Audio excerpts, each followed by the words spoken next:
Students, इससे पहले हमने यहाँ पे पढ़ा था, हमारा टॉपिक है केमिकल काइनेटिक्स, और इससे पहले हमने यहाँ पे पढ़ा था रासायनिक अभिक्रिया के वेग को प्रभावित करने वाले कारक। ठीक है, अब हम यहाँ पे बात करेंगे वेग स्थिरांक या वेग नियतांक की गणना। ठीक है, तो हमारा यहाँ पे जो टॉपिक है वो है वेग नियतांक की गणना या निकालना। तो हम वेग नियतांक निकालेंगे सबसे पहले शून्य कोटि के लिए, है ना। सबसे पहले हम यहाँ पे शून्य कोटि की अभिक्रिया के लिए दर नियतांक या वेग नियतांक की बात करेंगे। ठीक है बेटा, तो शून्य कोटि की अभिक्रिया क्या होती है आप सब जानते हो। ऐसी अभिक्रिया जिसमें अभिक्रिया का वेग अभिकारक के शून्य घात पर निर्भर करता है, ठीक है, या शून्य घात के समानुपाती होता है, उसे हम बोलते हैं शून्य कोटि की अभिक्रिया। ठीक है बेटा, तो माना कि यहाँ एक रिएक्शन हो रही है मेरे पास, ये एक अभिक्रिया है जिससे ए अभिक्रिया करके पी उत्पाद बना रहा है। ठीक है, तो इसकी प्रारंभिक सांद्रता या इसके ऊपर जब मैं वेग नियम लगाता हूं तो वेग नियम क्या होगा बेटा, dx अपॉन dt।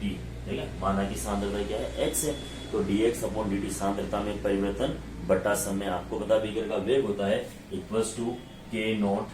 ठीक है, k नोट, और ये a की घात 0, और आपको पता है कि जिसकी घात 0 होती है उसका मान इकाई माना जाता है। तो फॉर्मूला क्या आएगा बेटा मेरे पास, dx upon dt equals to k naught, या dx बराबर k नोट डॉट dt। समीकरण नंबर 1 देख लीजिए, कोई प्रॉब्लम हो तो मुझे बताइए। ठीक है, तो ये हो गया हमारे पास समीकरण नंबर 1। ठीक है, दोनों समीकरण नंबर 1 का समाकलन करने पर, हम यहाँ पे दोनों ओर समाकलन करने पर, दोनों ओर समाकलन करने पर, ठीक है, तो ये समाकलन आप जानते भी हो और वैसे भी आपको याद होना चाहिए। dx का समाकलन x होगा, x इक्वल्स टू k0t, और यहाँ एक समाकलन स्थिरांक आ जाएगा। c बराबर हम जानते हैं क्या होता है, समाकलन स्थिरांक। c क्या बेटा, समाकलन स्थिरांक। ठीक है, ये चीज आपको समझ में आ गई होगी। अब देखिए यहां पे यदि x बराबर 0 हो, x बराबर 0 पर t बराबर 0 हो, तो ये दोनों मान, ठीक है, x बराबर 0 t बराबर 0 हो, तो यह मान समीकरण 2 में रखने पर, रख देता हूं बेटा मैं, ये मान उठाकर समीकरण नंबर 2 में रख देता हूं, तो 0 बराबर ये के 0 बराबर c, तो c का मान आ गया 0। ठीक है, अब मैं लिखता हूं c का मान समीकरण 2 में रखने पर, c का मान समीकरण 2 में रखने पर। ठीक है बेटा, देख लीजिए आराम से, c की वैल्यू हम समीकरण नंबर 2 में रख रहे हैं। ये समीकरण नंबर 2, x बराबर k0t प्लस 0, तो x का मान क्या जाएगा प्लस k0t। आ गया बेटा यहाँ पे। अब देख लीजिए आप यहाँ पे, जो k0t हमारे पास मान आ गया है, तो यहाँ पे k naught equals to x upon t लिख सकते हैं कि हम, ये है समीकरण नंबर, हम इसको देते हैं समीकरण नंबर, हम इसको दे देते हैं 3। ठीक है, ये है शून्य कोटि की अभिक्रिया के लिए वेग स्थिरांक की समीकरण। ठीक है बेटा, अब अच्छा, अगर हम इसकी इकाई निकालें, x क्या है, सांद्रता है, सांद्रता की इकाई होती है मोल पर लीटर, तो इसकी जो यूनिट होगी k नोट बराबर, जो इसकी यूनिट आएगी हमारे पास, वो क्या आ जाएगी, mole litre inverse second inverse, ये इसकी यूनिट आएगी हमारे सामने। ठीक है बेटा, आपको दिख रहा है सब कुछ, एक बार देख लीजिए, क्योंकि मैं फिर वापस इसको रिपीट करूंगा और फिर उसके बाद आपसे बात करूंगा एक बार और।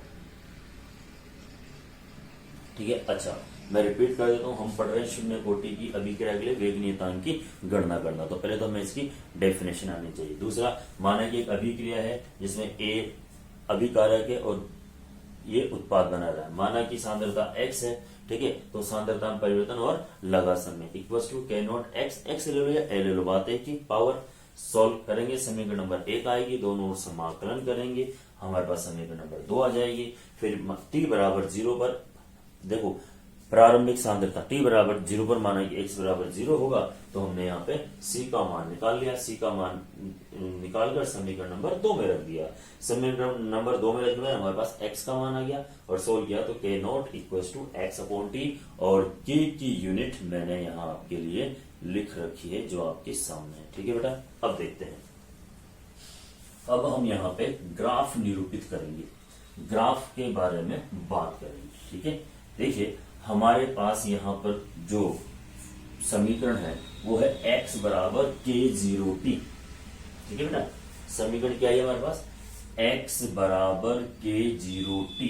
ठीक है, ये समीकरण है। हम यहाँ पे ग्राफ खींचेंगे अब। ठीक है, x बराबर k0t।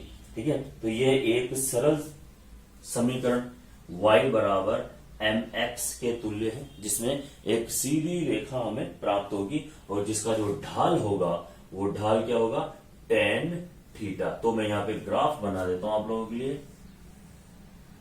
यहाँ पे समय, यहाँ पे सांद्रता 0, x अक्षांश y अक्षांश, और ये एक सीधी रेखा प्राप्त होती है जिसका ढाल है, स्लोप है ये डेल्टा x और ये डेल्टा t जो है tan थीटा के इक्वल।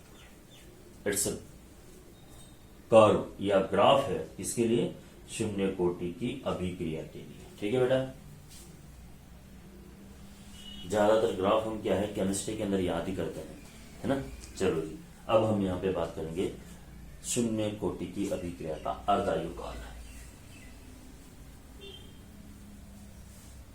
हम बात करेंगे बेटा अब इसका अर्ध आयु काल, जिसको हम डिनोट करते हैं टी हाफ से।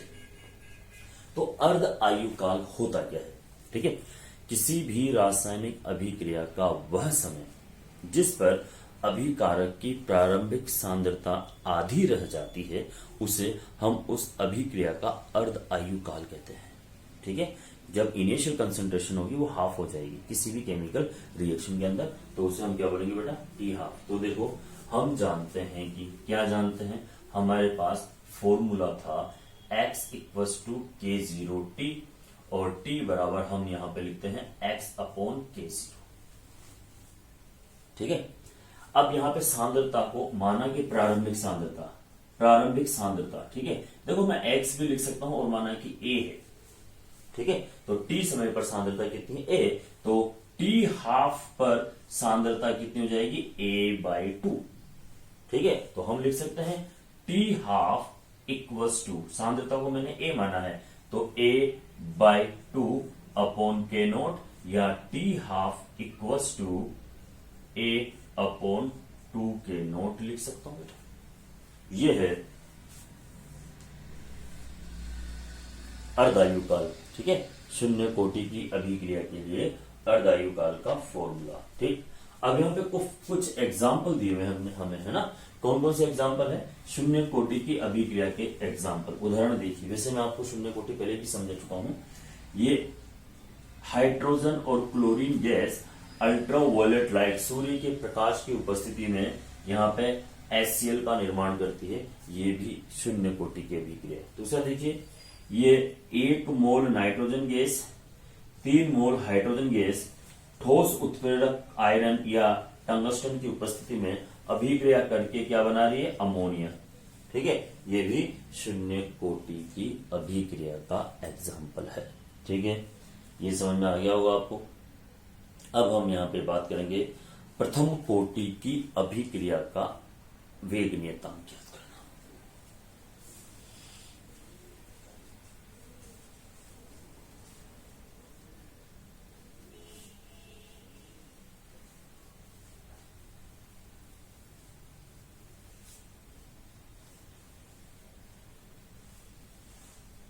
प्रथम कोटि की अभिक्रिया, है ना, मैं यहां पे लिख देता हूं प्रथम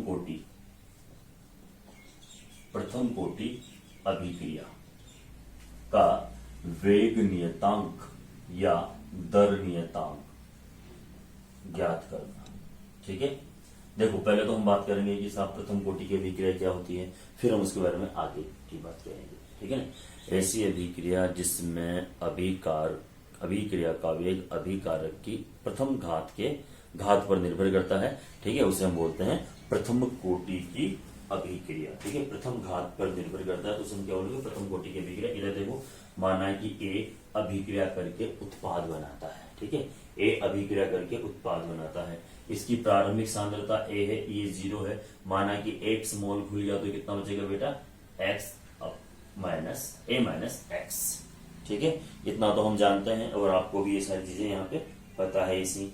ठीक है, तो अब हम यहाँ पे बात करते हैं अभिक्रिया के वेग की। ठीक है, तो अभिक्रिया के वेग की अगर हम यहाँ पे बात कर रहे हैं आप लोगों से, तो क्या होगा, ऐसा लिख सकता हूं मैं, ये dx अपॉन dt बराबर k1 और सांद्रता a माइनस एक्स लिख सकता हूं।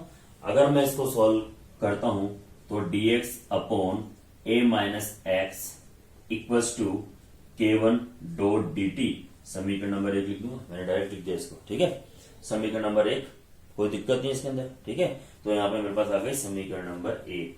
अब के प्रथम कोटि की अभिक्रिया का वेग नियतांक है इसमें बेटा आपके सामने। ठीक है, अब हम यहाँ पे वही करेंगे जो शून्य कोटि की अभिक्रिया में किया था, क्या, दोनों ओर समाकलन करने पर। ठीक है, तो यहाँ लिख देता हूं मैं, दोनों ओर समाकलन करने पर, दोनों ओर समाकलन करने पर। ठीक है, अगर हम यहाँ पे समाकलन करते हैं तो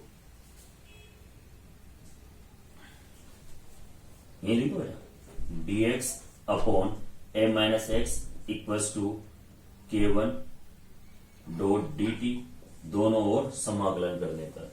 जब हम इसका दोनों ओर समाकलन करते हैं तो मेरे पास वैल्यू आती है minus ln a minus x equals to k1 t plus c, समीकरण नंबर 2। dx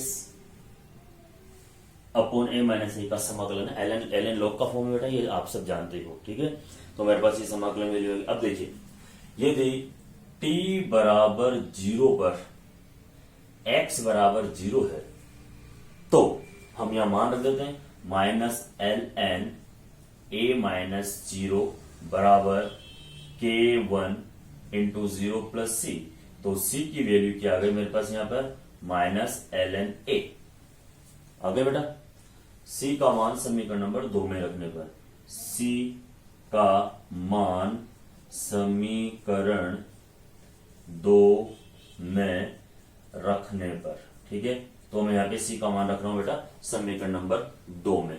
तो अगर मैं समीकरण नंबर 2 में c का मान रखता हूं तो मेरे पास क्या होगा, देखिए, minus l n a minus x equals to k1 t minus l n A.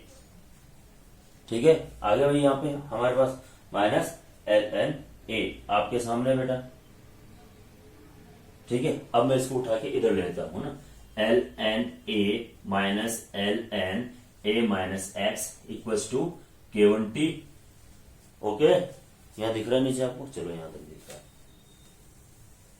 k1 t आ गया। ओके, अब देख लीजिए, अब हम इसको आराम से ऐसे लिख सकते हैं, एल को कॉमन ले लो।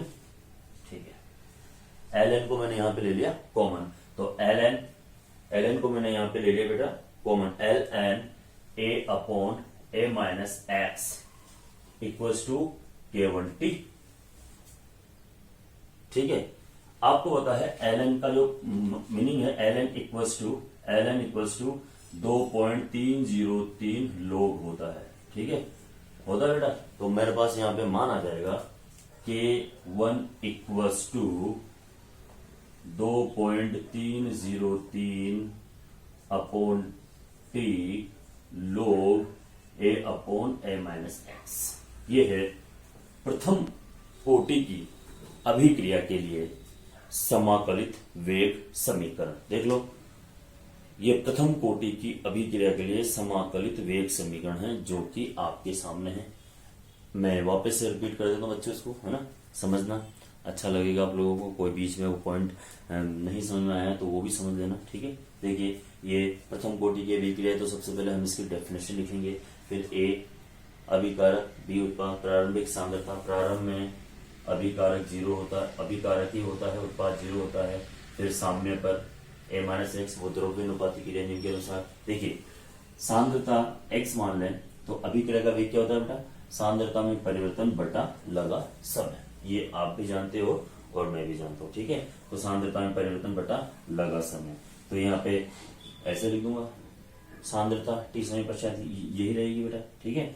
dx इक्वल टू, देखो ये माइनस का साइन ध्यान रखना, क्योंकि फिर वहां पूछते हैं माइनस कैसे ऐसा, ठीक है।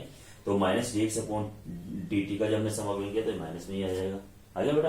अब यहाँ पे t बराबर 0 पर x बराबर 0 मान रखेंगे तो यहाँ 0 आ जाएगा और ये वैल्यू भी 0 हो जाएगा, तो c का मान आ गया मेरे पास माइनस ln है।